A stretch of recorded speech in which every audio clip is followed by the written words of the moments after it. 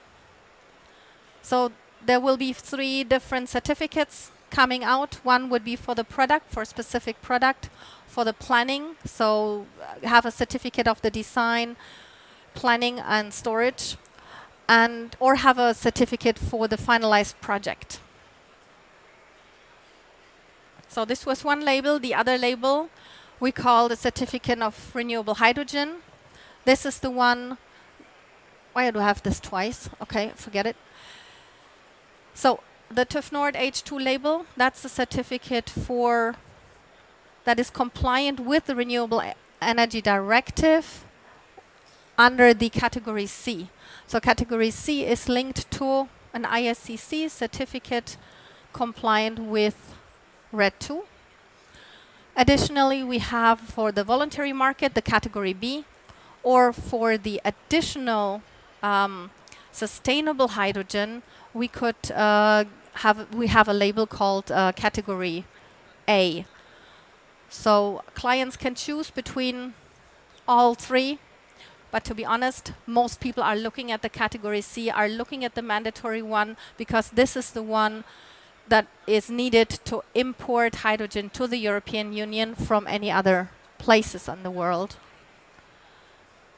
So this is how the label looks like. I think that's explanatory. Okay, so that was very brief. I think maybe you have more questions. Just a brief overview. I think hydrogen is now the word of the day and of the year. Wait and see is no strategy. So we have to do something, even though European Union is a bit slow in acknowledging the standards and developing and going forward. So I think we need to be on our own and work with the industry to see how we can move forward with renewable hydrogen and making our future more sustainable. Thank you. Thank you very much, Eva. Now I'd like to give the floor to the audience who'd like to throw some questions. No questions, that easy. Everything is clear. Chandra? Hello, I'm Chandra from Energy Academy Indonesia, and thank you, Eric, and also Eva, and for here today and sharing about the fuels of the future. Maybe, Eva, you have not convinced me enough that hydrogen is the thing now. So I still have some questions. What are the things that you see as the biggest challenge to make hydrogen the real thing? Like in the 5-10 years, what are the things that you see are the biggest hurdles and also the biggest opportunity for hydrogen to be the fuel of the day?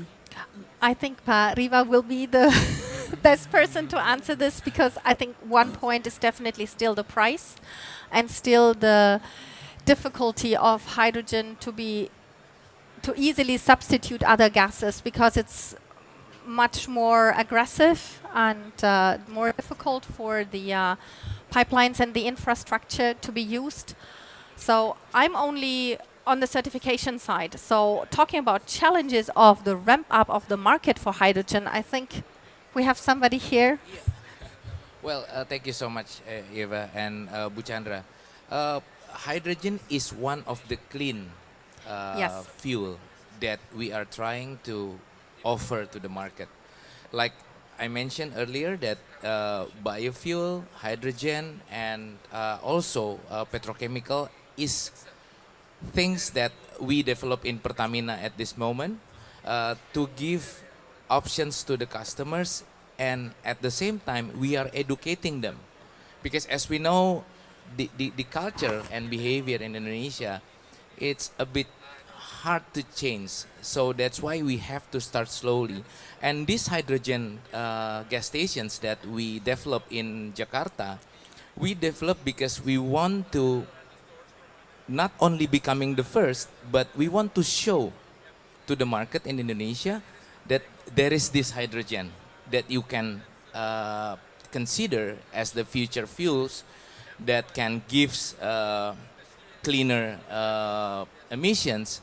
And of course, this is investment for us, as there is none of hydrogen vehicle at this moment in Jakarta, but still we would like to introduce, and then we would like to be able to show that this is the future of fuels. So again, I mean, other than hydrogen, we also doing the battery, even though we understand that battery is not totally clean at this moment, because of the emission and the production of that battery itself.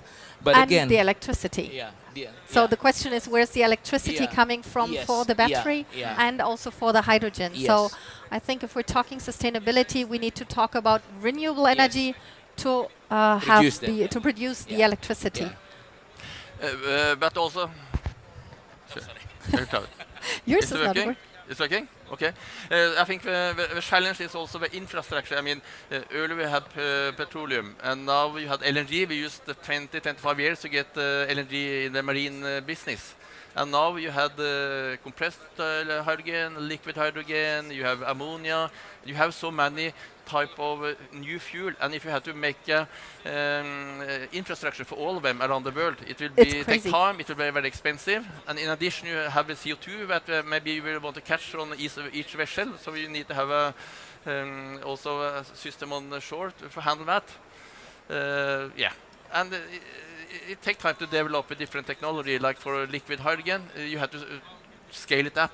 If you want to replace 300-400 LNG carrier with transporting liquid hydrogen, you have a big task to do. It is definitely a big task. To come back to your question, Chandra, I think it is a big task. We are still at the beginning, even though we're talking about hydrogen for so many years. I mean, since 1920 something. Right. So it has been here for a while, and it's used for the EU ETS as well, but it's still a long way to go until it is really, or people are really able to use hydrogen as an efficient way. So that's still, but we need to invest. We need companies like Pertamina or institutions to invest in the technologies, or governments to support this technology, because I do see the future of hydrogen, but still we are a long way to go. And the price need to go down. I mean, the Yes. price is really the problem here. As long as the price is high, you Yeah. don't get the producer. And then you have a chicken and egg Yes, story. right. Yeah. So the old fuels, the oil and gas, the carbon fuels, I think they need to be reduced. Prices need to be higher to be more efficient. to balance it commercially. To balance it commercially, yes. Thank you for the right word. And probably one of the ways to push cost down is to create demand, right? Yes. With higher demands, Yes. to push down the cost. You need to And scale up. That's Scale why up. you need. Yeah. That's what Pertamina is doing, educating people so that demand is growing. Yeah. Right. Okay. I think we need to move on. Okay, thank you. Thank you very much. Thank you so Eric, much. Thank you for the Tarifa, question, and, Chandra. Eva. Balikinnya kemana? Can the speakers join me at the front for a photo session and token session? From the organizer, Ekadin, there will be some token of appreciation for this session, Fuels of the Future. I invite founder and CEO of Ekadin, Energy Academy Indonesia, Desti Alkano PhD, to give some token of appreciation. Yeah, we will be having the pictures after the token was given.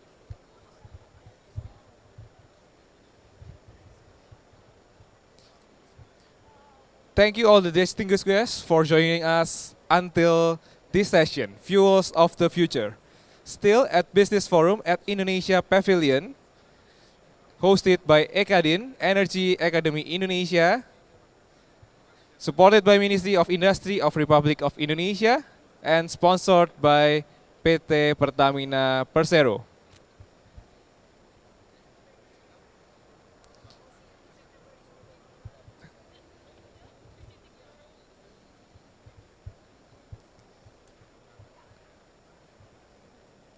And lastly, one more token will be given by founder and CEO of Ekadin.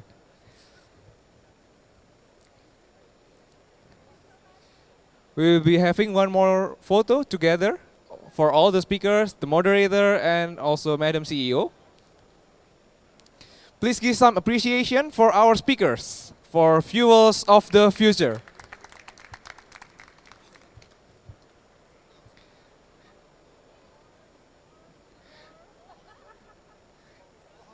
thank you for joining us at our business forum. For all the distinguished speaker and guests, may you all please be seated. Thank you. Ladies and gentlemen, I invite you to join us. The business forum is not ending yet. We are still have some important issues to talk, some interesting, some insightful speakers that we are having in our business forum.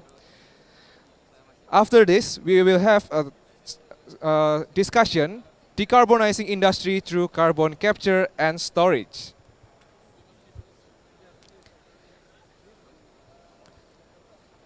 I invite once more to all the guests, may you please take a seat to join our discussion forum at our afternoon forum. It will begin shortly.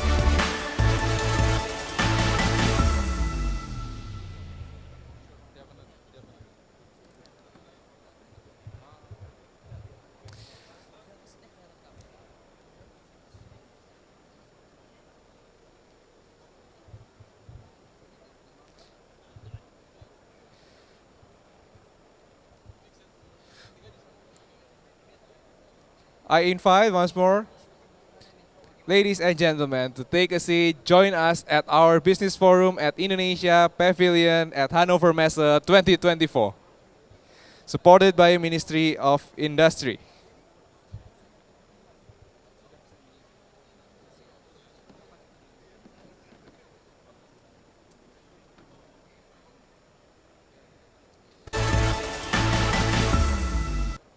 Okay. Welcome back to our business forum, Forging Smart and Sustainable Industry. With us at Indonesia Pavilion at Hannover Messe 2024, hosted by Ekadin, Energy Academy Indonesia, supported by Ministry of Industry of Republic of Indonesia, and also sponsored by PT Pertamina Persero. For our next session, please allow me to invite our speaker for the next session. We will welcome Ms. Chandra Sutama, COO of Ekadin, to join us at the stage for our next session. Please take a seat. Thank you. Also inviting Bapak Yoki Fernandi, President Director of PT Pertamina International Shipping. Allow me to invite Morten Christoffersen, CEO of eConnect Energy, to join us at this forum. And lastly, allow me to invite Eric Matthias Sorhau, Head of CCUS Venture Energy System, DNV Maritime. This session will be moderated by Muhammad Shirik. Please give some appreciation for our speakers and moderator at today's forum.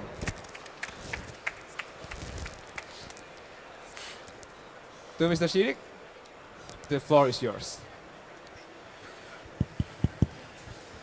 Good afternoon, everyone, ladies and gentlemen. So these sessions, as you may already know about the carbon capture and storage, it is a very important tool to reduce the emissions, to decarbonize our energy systems, in particular on the industrial sectors. For me personally, I'm very happy to moderating these events because I just remember that last year in October, I have a visit to Oslo and Bergen to see the Northern Light, and it is a very amazing about the CCS. So these sessions, we have also the speakers from Norway and also from Indonesia, which hopefully we can connecting more between Indonesia and Norway, in particularly for the carbon capture storage. But not only in these sessions, hopefully in the futures that we can have the strong collaborations between Indonesia and Norway in the carbon capture storage. So without further ado, I would like to invite our first speakers, Ms. Chandra Sutama, the Chief Operating Officer of the Energy Academy Indonesia. Ibu Chandra, the stage is yours. Thank you.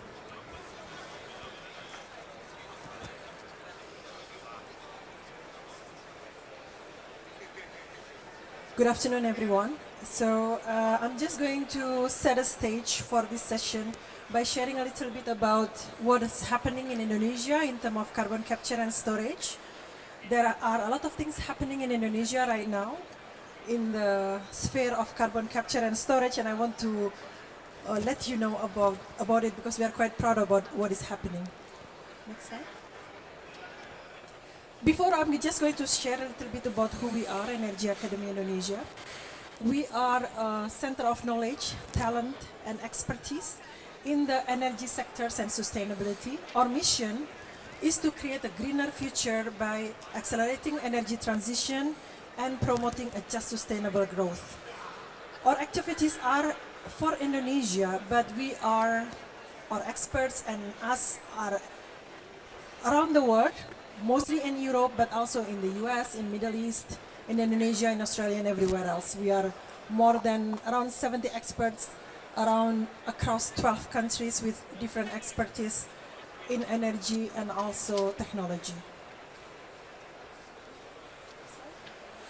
So what is carbon capture and storage? A lot of you already know what is carbon capture and storage, and it is literally capturing the carbon and transporting it and storing it. But what is this exactly? Basically, you are capturing carbon dioxide that is produced by large point sources, generally, for example, industry, from the exhaust of industry. And then you capture the carbon dioxide, you liquefy it, and then you transport it.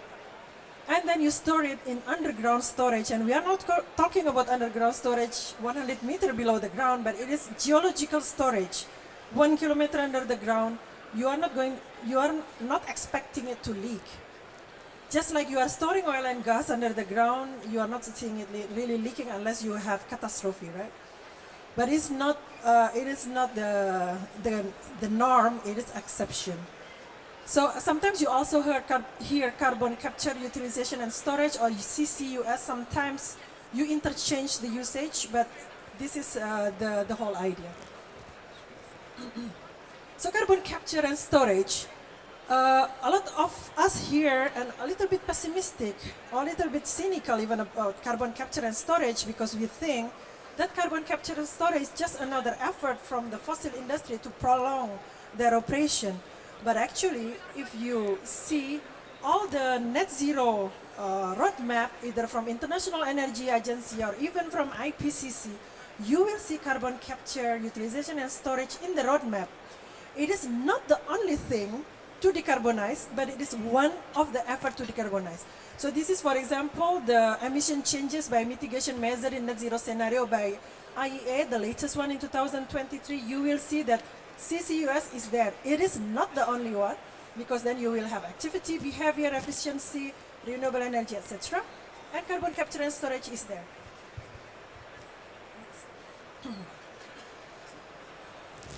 What carbon capture and storage? Basically, we need it to decarbonize hard-to-abate industry, which is industry that really difficult to decarbonize because during the process requiring very high temperatures, such as cement, steel, and chemicals.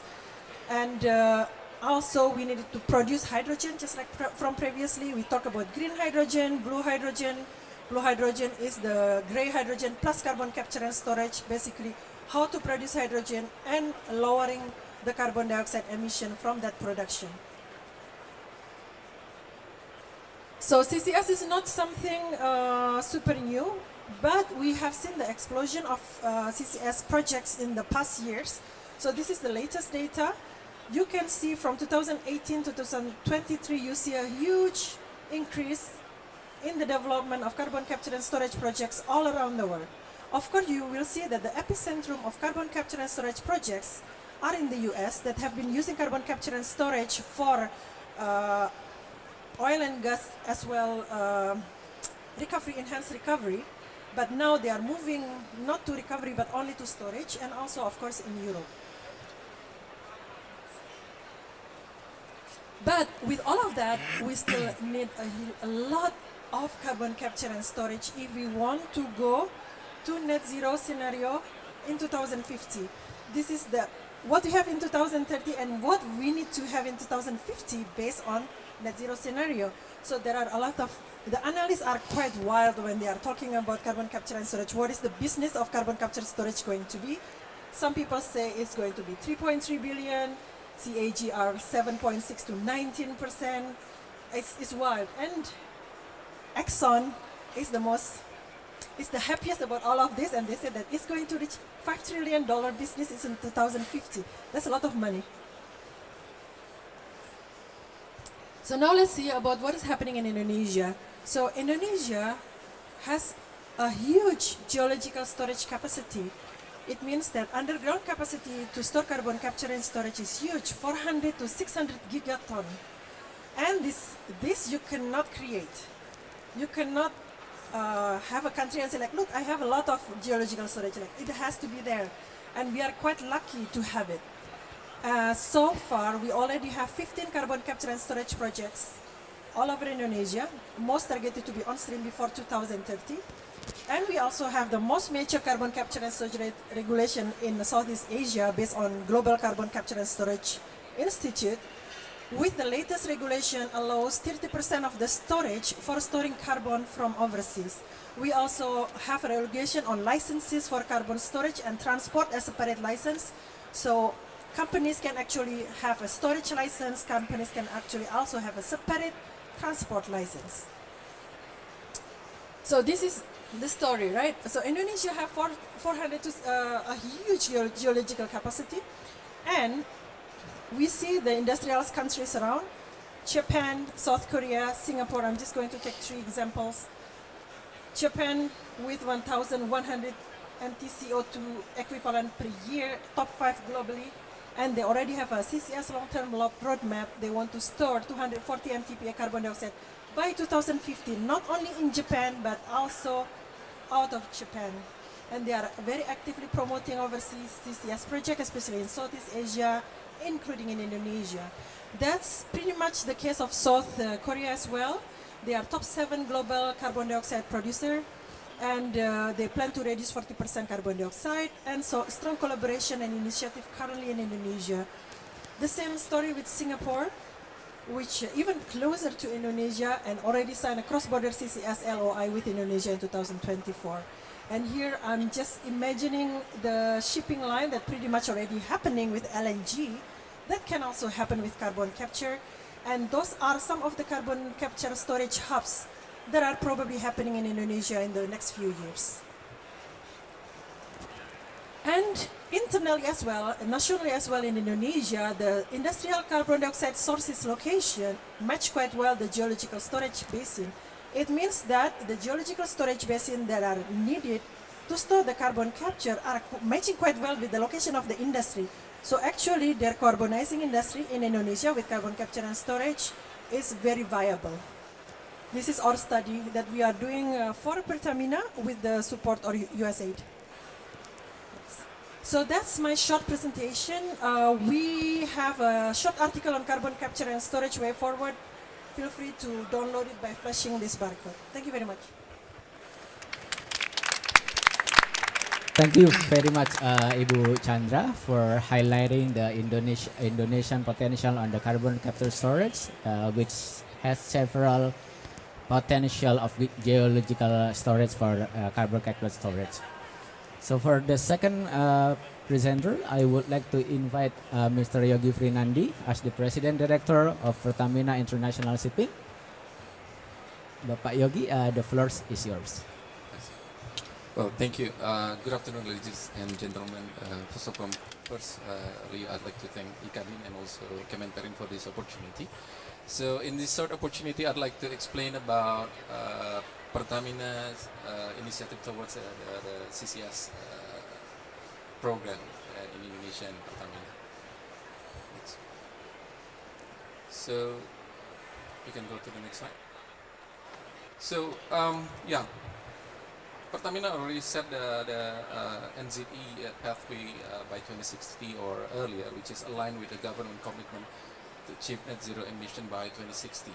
And in order to do so, there are several strategic initiatives, and we can see here among these strategic initiatives, we put CCS and CCUS become part of our strategy to decarbonize our business and operation, but at the same time, we'd like to involve more on the CCS as a business. where based on our calculation that could be the potential up to 60 million MTPA for the carbon storage in Pertamina system by 2050. Next. Okay, so it is highlight about Pertamina International Shipping, what we do and who we are. So basically, we are one of the sub-holdings in Pertamina that responsible for the entire shipping and the logistics system of the energy for Pertamina in Indonesia. And there are three main area of our business. First, obviously, shipping.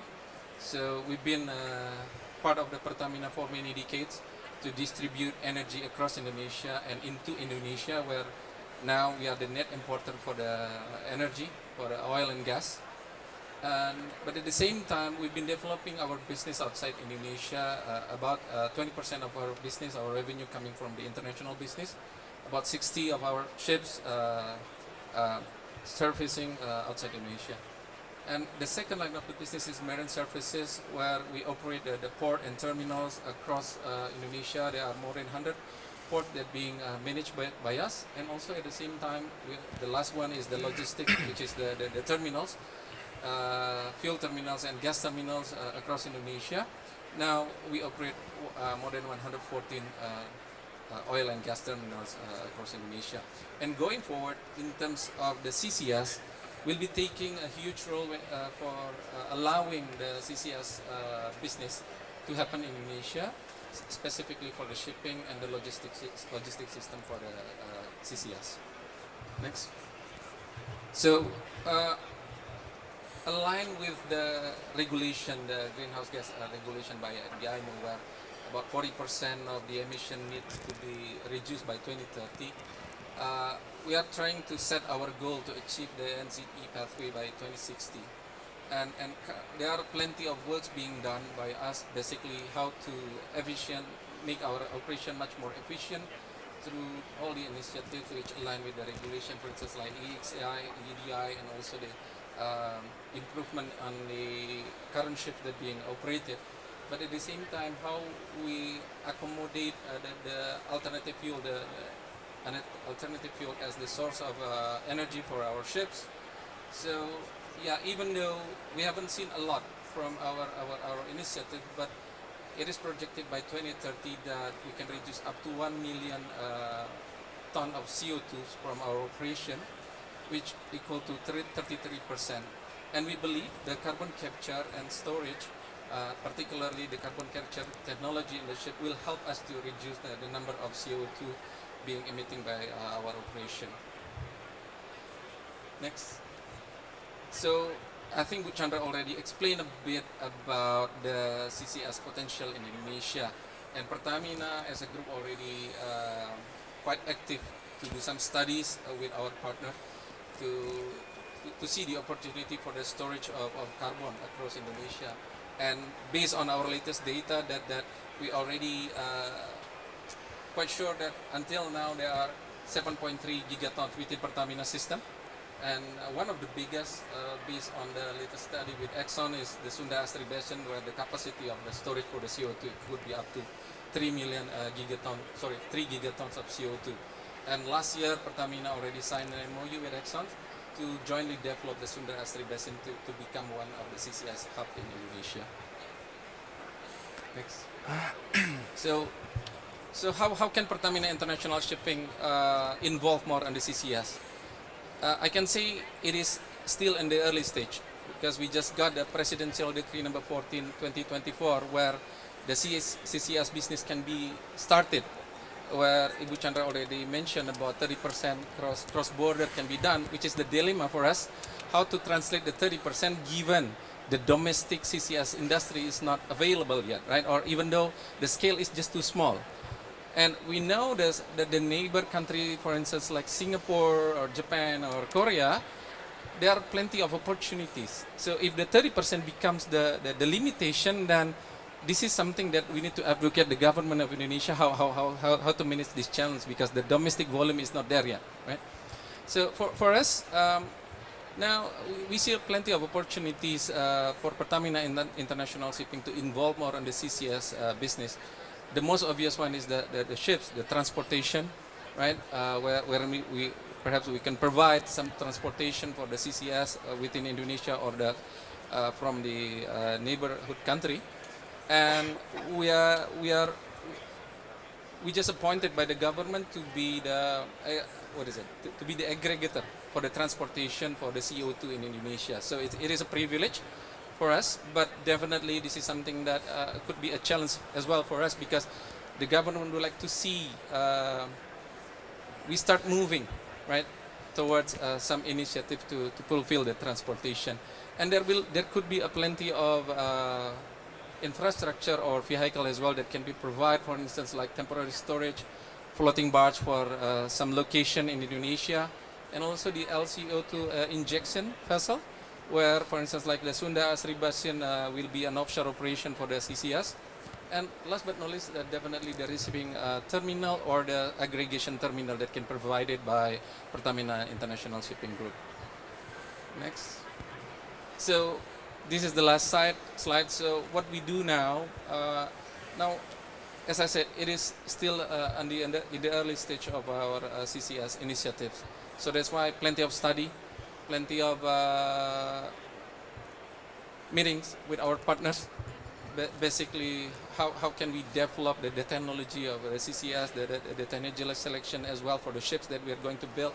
We know that plenty of yards, for instance, like Dalian in China and Hyundai Mipo in Korea, they have started to build some CO2 carrier, the 7,500 meter cubic of ships, and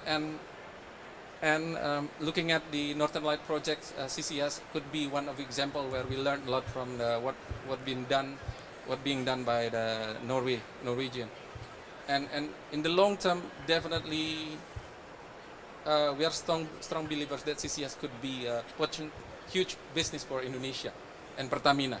So that's why, as the CCS business already developed in the long term, we'd like to scale up what we have started now, right? To see some CCS hub going to present in Indonesia, and where Pertamina International Shipping will be part of this supply chain of the CO2.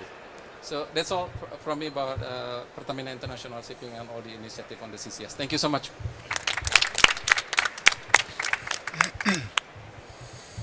Thank you so much, Pak Yopi, for presenting about the Pertamina works on the CCS, and we see that there are several cooperations on the Pertamina with partners on the CCS.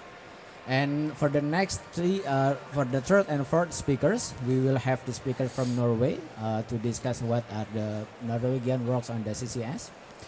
First, I would like to invite Mr. Morten Christophersen, the CEO of the Econic Energy. Mr. Morten, the floor is yours. Thank you so much. Is this on? Yeah. Yeah, my name is Morten Christophersen, CEO of Econic Energy.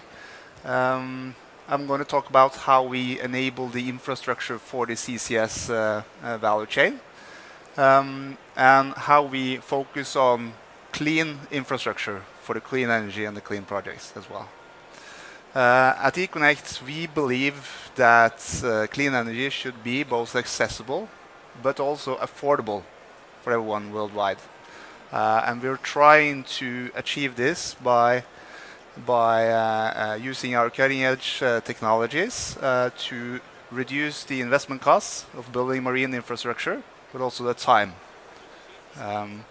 First of all, I would like to show a movie, a quick movie. And then, yeah.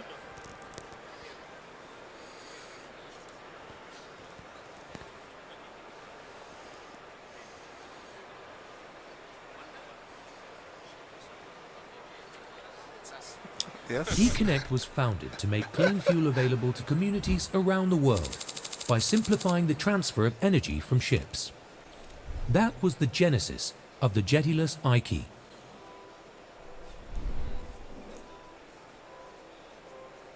In 2017, Econnect launched the world's first floating jettyless terminal, marking a major milestone in both the energy and maritime industries.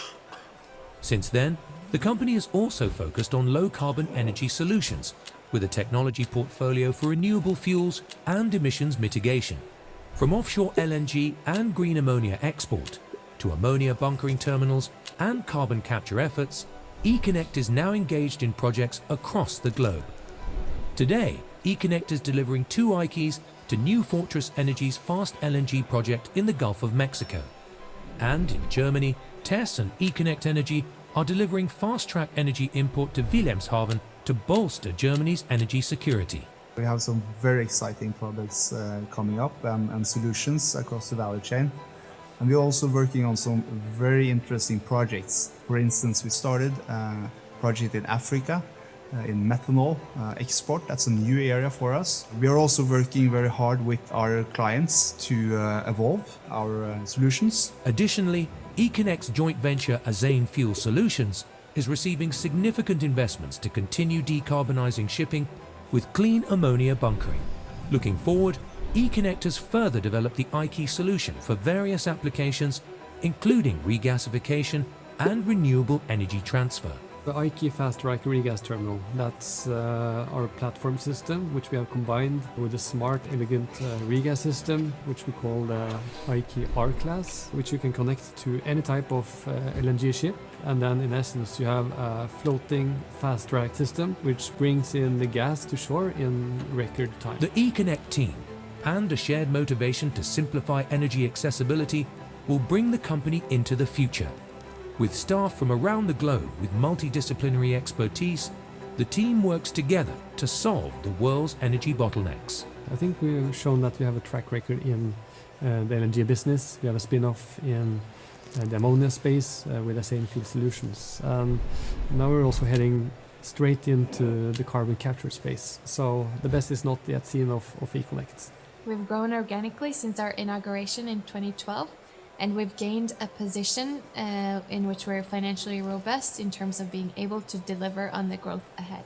I think we as a company, we have just begun. We will create an ecosystem around the green transition. We have always been very focused on how we work together as a team. One thing is having brilliant technology or the best idea in the world, but it's the people behind that bring that to life. All right, that was a short introduction to our company. If you go to the next slide, please.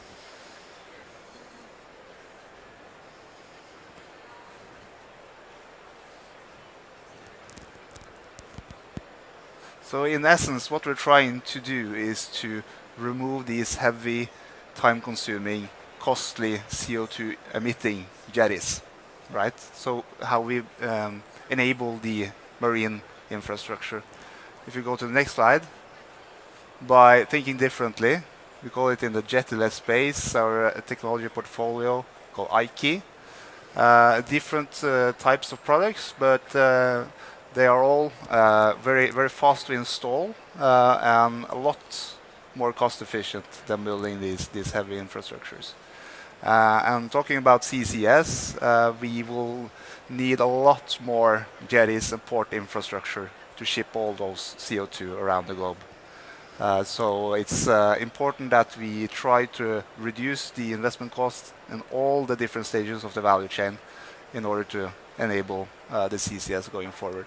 If you go to the next slide, this is also one of our concepts. This is in use for LNG in Mexico, where we're using ISO containers as a fully virtual value chain, which we're also looking at using for CCS, where we have a lot of different emitters and try to send it to a CO2 ship without any investments in port infrastructure. Go to the next slide. We are executing different projects around the globe and heavily looking into CCS at the moment, and I will explain three of the projects. If you go to the next slide. One of the projects we recently delivered is for an upstream project in Mexico.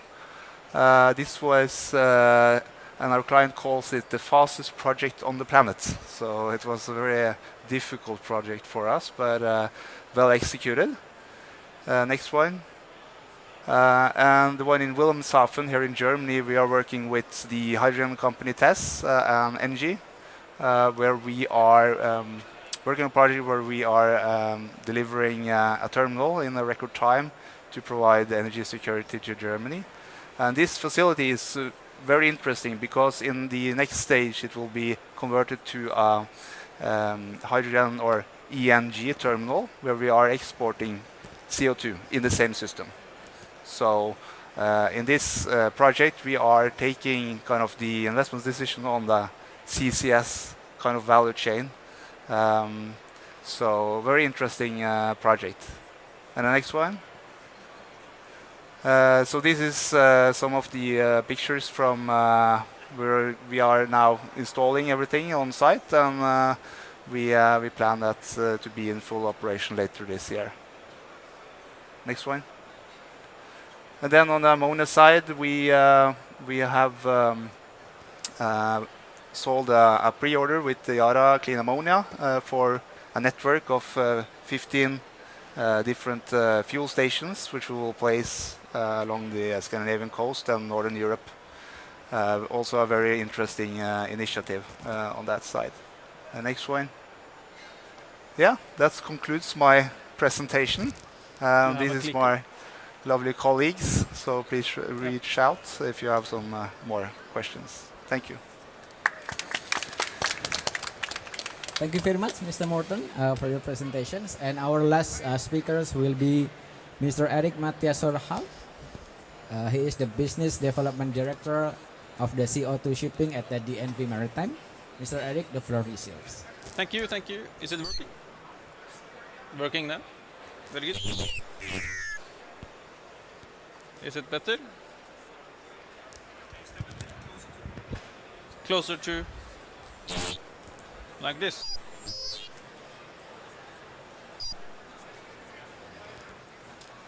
Take it like that. Okay. So my name is Mathias Sørheim, so I'm Business Development Director for CO2 carriers and CCS in Maritime. And I will, in my presentation, go a little bit into our prospect for a new maritime infrastructure that is coming from the CCS value chain.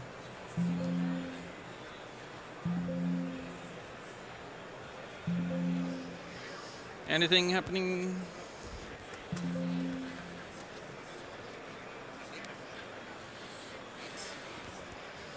Okay, a few words on DNV as a company. Now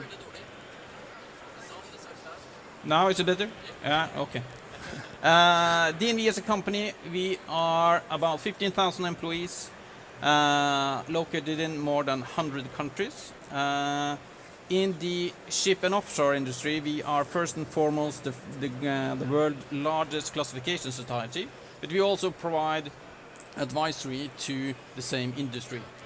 In the energy sector, we are an advisor and a verifier and assurer of energy systems, making sure that they are working efficiently and safely and providing advice that they will do so.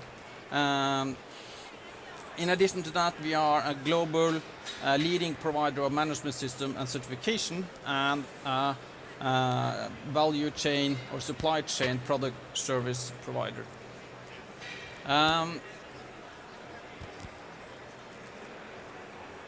There we are. We are driven by our purpose of safeguarding life, property and environment, and our vision is to be a trusted voice to tackle global transformation. Just very quickly, more on the corporate slides. We do this by certify, verify and test against existing standard specifications. We qualify, assure new technology systems and data. We give expert advice on everything on safety and technology. And we do this together with the industry, providing new rules, new standards and new guidelines. But then going a bit more into CCS. Why CCUS? First and foremost, this is critical to reach any emission targets. Any way towards a net zero society will involve parts of CCS. It will be critical in a transition period. Transition period, then I mean a fairly long period before we have a completely green energy mix. Also important to state, if you take each of the elements in the CCS value chain, it's a fairly mature technology. 4 examples where CCS will play a critical role. One is decarbonization of hard-to-abate industries. Examples of this is cement and steel industry, which consists of approximately 16% of the global emissions.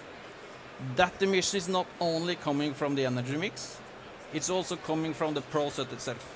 So even though we have a completely green energy mix, you will still have CO2 emissions.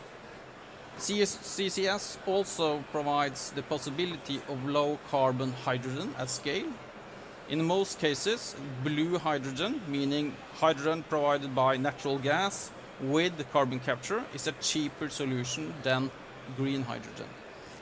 It also provides the possibility for low carbon power by, again, natural gas and equipping it with CCS. And eventually, CCS also provides the possibility of negative emissions, meaning that you're capturing CO2 from either a biogenic source, being biopower stations, for instance, or a bit longer ahead, direct air capture. In DNV, we are launching an energy transition outlook every year to look ahead, look at how the energy mix is developing, and how our prospects into the future are. In our last energy outlook in 23, we estimated that by 2050 we will need about, or we will aiming about 1.2 gigatons of CO2 to be captured. But when that's said, this is a scenario which we believe in based on what we are seeing today. However, with that scenario, we are reaching towards a 2.2 degree society and not towards the 1.5. In a net zero society, we believe that by 2050 we are looking more in the range of 6 gigatons of CO2 to be captured and stored every year. And I believe in your presentation you were about on 7. So I think different estimates gives about the same range, 5 to 7, 8 gigatons a year that is needed for CCUS in order to reach a net zero society. But that was the crystal ball looking into 2050. But where are we today? The global status, this is coming from the Global Institute of CCS, launched a report end of last year. And as we see from this diagram showing that the dark blue, that is CCS capture facilities in operation. That's fairly stable, but if you look at the projects that are in advanced stage, on early development stage, it is increasing rapidly every year. However, when you look at the number of FIDs, that is still fairly limited.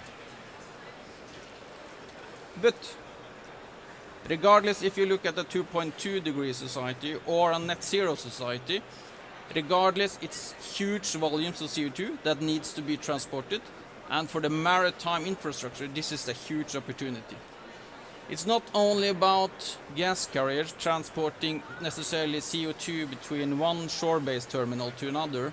You will also see smaller feeder vessels operating between single sources, potentially to floating terminals, collecting CO2 from different sources, then either by pipelines or larger ships transporting to offshore storage, potentially to a new terminal.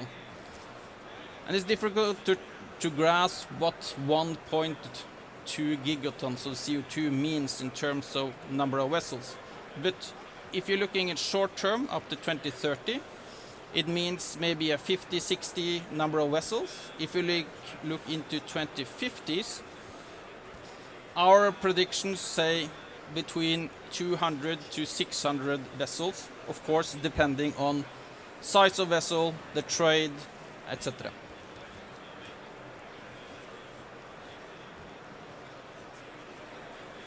Also, an opportunity, what we're starting to see now, is on onboard carbon capture, which again also will provide the need of what you can potentially call inverse bunker vessel, taking CO2 captured along the journey from larger vessels and then bring it to the terminal. DNV is not only supporting the industry on the transportation, we are basically supporting the industry from capture to storage through early engagement in project development, through also design, operation, and so on. Last words on testing and simulations. CO2 stream, meaning CO2 with impurities, has some challenges related to flow assurance and infrastructure integrity, and testing and simulations is an essence to provide input to the design and setup of the value chain. And DNV, we have different testing facilities across the globe, both on the multi-flow phase, flow assurance type of testing, also through material testing, and also testing of everything from cargo handling, and also pipeline testing at Spade Adams in UK. I think that's what I had in mind to say. Okay, on time. Thank you for listening.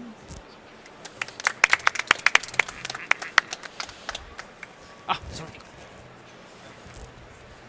Thank you, Mr. Eric, for your presentations. Now I would like to give it to the floor. If there is any questions from the floor, are most welcome. Is there any? I think it's very quite clear on the CCS. But I personally do have the questions for the speakers. In terms of the challenges, is there any challenges on the CCS in general, or is there any challenges on transporting the CCS itself, both maybe in Indonesia or maybe in Norway, what could be also our lesson learned? I can say a few words on that. Do you want me? Yeah. I think one topic that is widely discussed in the industry today is the discussion around the impurities and the CO2 specification, and setting the right limits for the CO2 specification, and also how to qualify along the value chain that you are actually meeting that specification. Because, as I said, concluding on my slide deck as well, there are integrity challenges when you have impurities in the CO2 stream. So I think that is an industry topic that is important, and which require more research basically to optimize.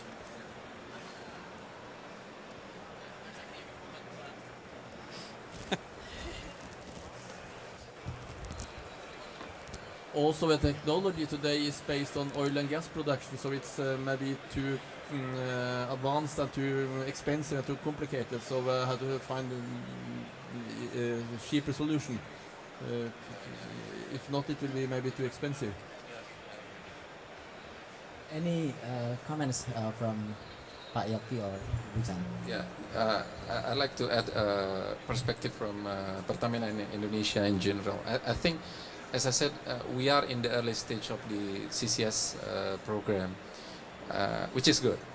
But again, there should be a joint effort by the government and SOE and some other parties, and basically try to consolidate all these initiatives to make sure that we are aligned in terms of the priorities, and also what are the things that can be enabler for Indonesia and Pertamina to have the CCS hub, the first CCS hub in Indonesia. And I think it is good that we already had a presidential decree, but again, the much more technical regulation is required, right, in order to make sure that everything can be done. And because at the end of the day, it is like a chicken and egg, right? The opportunity is there. I think it is good that the government in Indonesia is quite aggressive toward the CCS program. And yes, I agree that how to make the CCS cheaper, that's another challenge. Thank you very much for Ibu Chandra. I think there is one thing super critical, especially for CCS in Indonesia. No matter how much CCS is going to be cheap, nobody wants to do it if there is no incentive.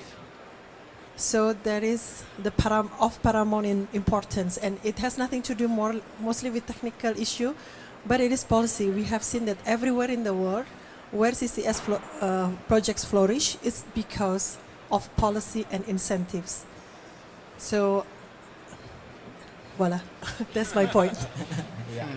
Mr. Mortal, any comments on this? No, I fully agree. I think we're trying to build this value chain with oil and gas technology and an oil and gas way, but I think we need to think a bit differently here.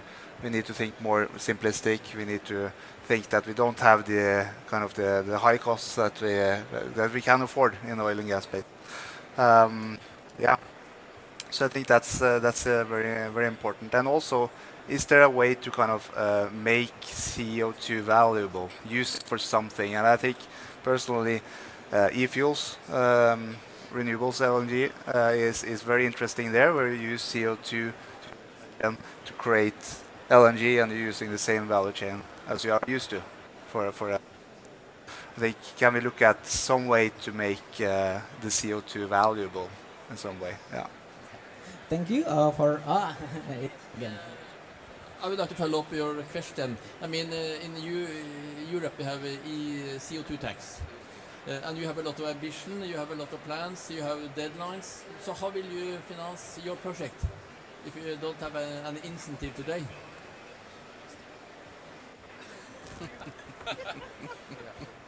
It is a very tough question. So that's why the current regulation allow us to do the cross-border CO2, right? Transportation and also storage. But it is limited up to 30%, which I believe now, in order to finance this one, is coming from the neighborhood countries' projects. For instance, like Singapore, right? They implement the carbon tax, and that's the only way at the moment that I can see the project could be feasible, right? And perhaps, I don't know, perhaps Bu Chandra, can you add up anything else? Like, I totally agree with you. And if there is no way to value the carbon dioxide that is being captured, there is no carbon tax, it is not going to happen. What is for the industry, right? If they can emit carbon dioxide for free, why should they capture it?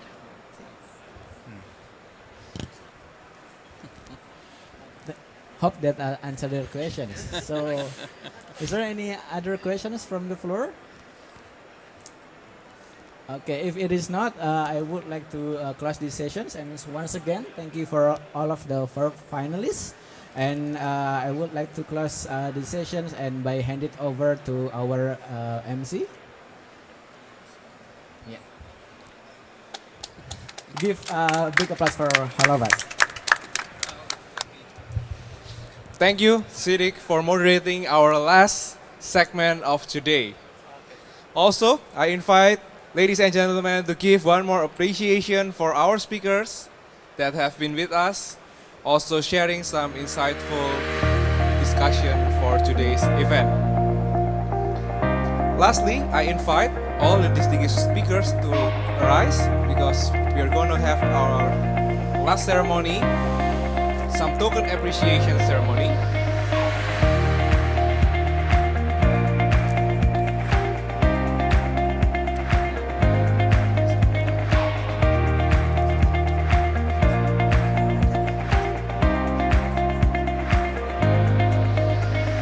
It will be delivered by founder and CEO of Ekadim, Desti Alcano, PhD. We also invite Cyril Fauvel. Mr. Cyril Fauvel, please join us at the stage to receive some token of appreciation for today's event. We appreciate our speakers for delivering such insightful and excitement topics regarding decarbonization in the industry. Thank you.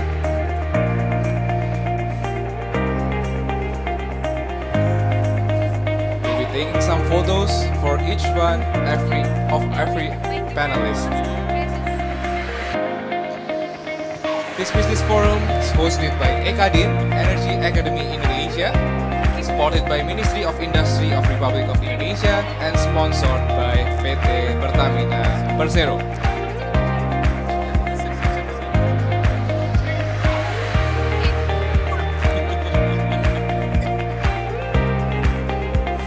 Lastly, token appreciation for our speakers in today's event. We'll be taking picture together with our moderator also.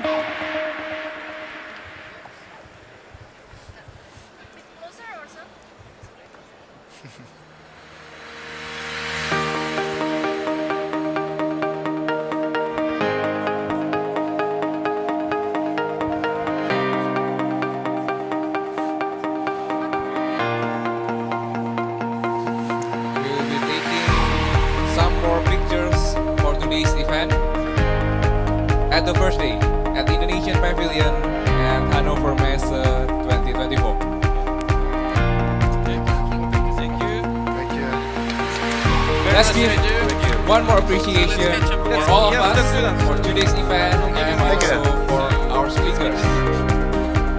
Now we've come to the end of our discussion at Business Forum hosted by EKADIN Energy Academy Indonesia at Indonesian Pavilion Hannover Messe 2024. And also if supported by Ministerial any chance of Republic of meeting Indonesia your and journey sponsored by Pertamina Persero. On the Yes. behalf of our Yeah. organizer, I extend our biggest thanks and appreciation to all distinguished guests, to all our esteemed speakers that have joined us until thank you. the very You have end been looking of into today's session. jetless Here before? right now at Hanover and Yeah, it was also very nice. online Good via opportunity to meet them. So, Please join us again tomorrow at Indonesia Pavilion with more inspiring keynote speakers and also exciting engineering presentation that My name is Joy Hamil and I'm the CEO for today. Thank you and wishing you the very best of where the can I day. find it? Yeah. In your website. I'll have a look at it.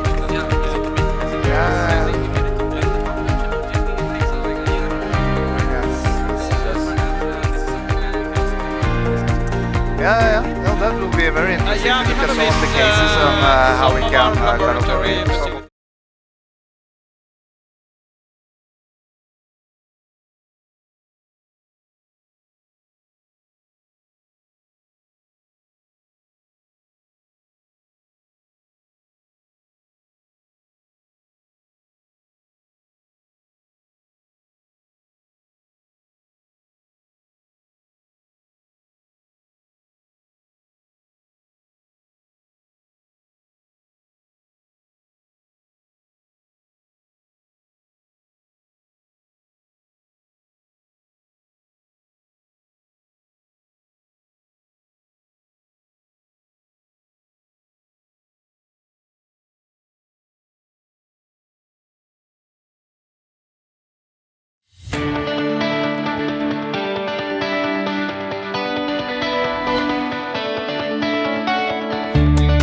Power of supercharging talents to drive success.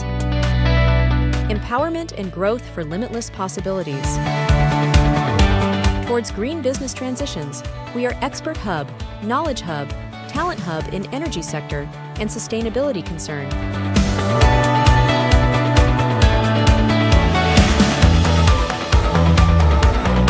Bringing together the expertise and resources, empowering growth and supercharging talent employability, connecting innovation and market, enhancing capacity and building partnerships and networks to address communities' needs and aspiration. We support and empower partners in maximizing positive impacts, in unlocking potentials to grow towards a sustainable future.